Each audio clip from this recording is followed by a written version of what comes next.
Given the massive human toll of the pandemic, which has now claimed the lives of 3.5 million people worldwide, most scientists think understanding how and where the virus originated is crucial to prevent it happening again.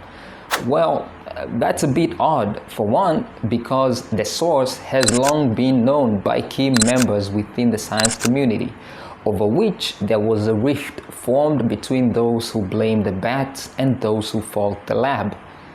But it quickly turned into an issue of expediency more than morality. Two, it doesn't serve the purpose of the high-ranking officials in charge of managing the response to the pandemic to disclose anything beyond what the World Health Organization has published. And third, as President Biden has already indicated, it would be difficult to come up with any definitive conclusion to the origin of the outbreak because the US didn't have its people on the ground in Wuhan in the early days of the pandemic. A sentiment that implies a cover-up because various US agencies were deeply involved in the gain-of-function experiments on the SARS coronavirus being conducted in the Wuhan Institute of Virology. I want that, I need that, that's real, homie, I can't believe that. Gain-of-function research is a medical research that alters an organism or disease in a way that increases how it develops, how it is transmitted, and how it would potentially affect the host, which is human beings. Gain-of-function is employed with the intention of better understanding current and future pandemics. In vaccine development, gain-of-function research is conducted in the hope of gaining a head start on a virus and being able to develop a vaccine or therapeutic before it emerges. Let me break that down for you in layman's.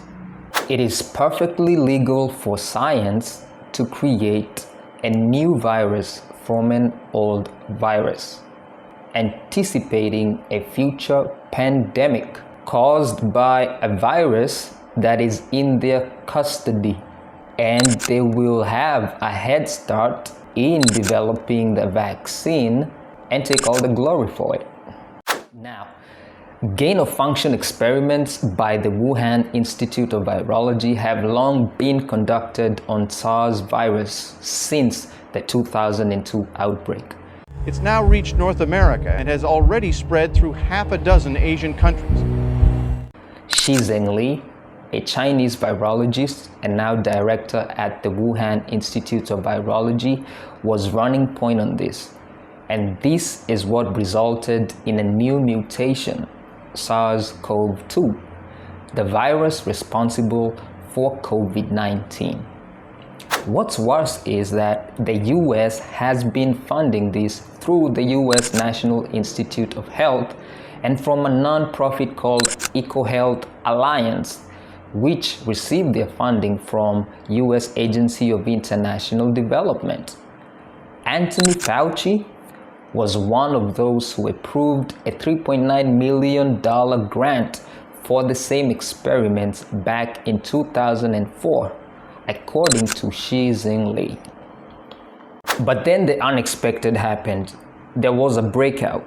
A while after, the US government learned that the Academy of Military Medical Sciences, this is the Chinese Army's Medical Research Institute, had been testing on the same virus, SARS-CoV-2, on mice with humanized lungs just before the breakout. And the US was left wondering if China had deliberately been testing to weaponize the virus against other global populations, with a virus that wouldn't exist had they not been funding and spearheading in China.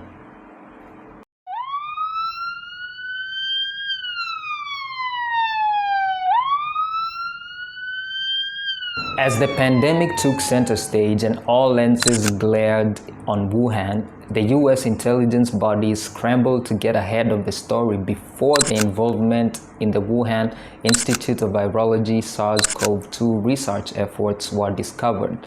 Meanwhile, China's secretive testing and the initial lack of transparency in the breakout earlier cast a dark shadow on its reputation on the global stage. They had set themselves up in just the way they could be scapegoated.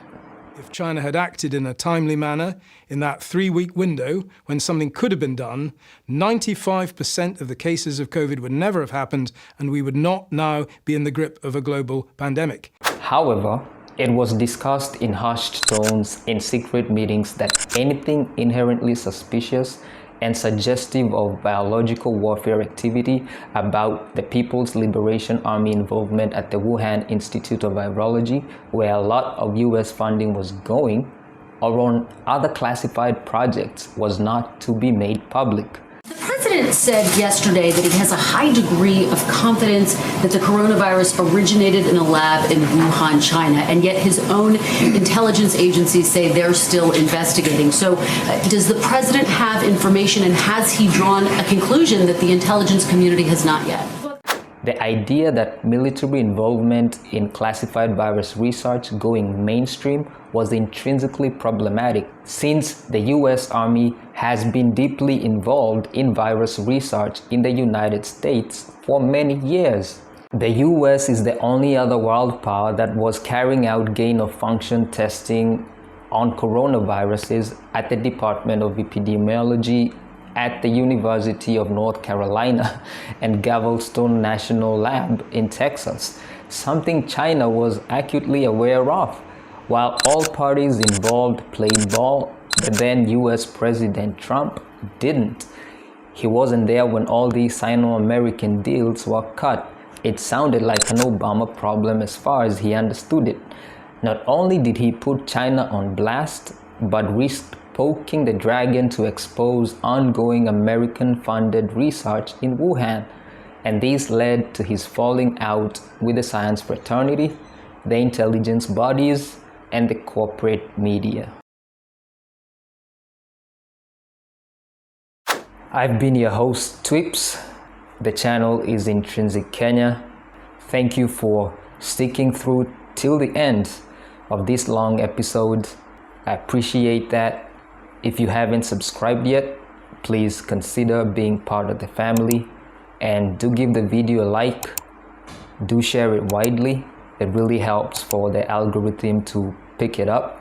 Also, leave me a comment so I can know what you liked about the video, what your thoughts were on the whole COVID-19 pandemic. I'd really like to know what you think. It was a pleasure having you here, and I'll see you in the next one. I want